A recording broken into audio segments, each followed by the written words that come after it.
аҷодиҳандагони кумитаи ҳолатҳои фавқулодда ва мудофиаи гражданӣ назди ҳукумати ҷумҳурии Тоҷикистон дар баробари дигар сохторҳои қудратӣ ва ҳифзи тартиботи ҷамъиятӣ аз он ҷумла ҳайати шахсӣ қӯшнаҳои сарҳадии кумитаи давлатии амнияти миллии ҷумҳурии Тоҷикистон ҷиҳати дарёфти ҷасадҳои мазкур корҳои рӯи обӣ ва зериобиро анҷом дода истодаанд.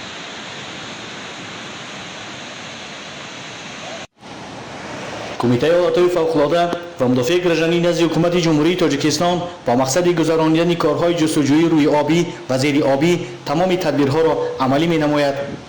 با مقصد دریافت جسدهایی که در پی حادثه ناخوش به دریا سرازیر گردیدند در این منطقه بیش از 100 نفر نژادیندگان کمیته حالتهای فوق‌العاده و مدافع گردنی نزد حکومت جمهوری تاجیکستان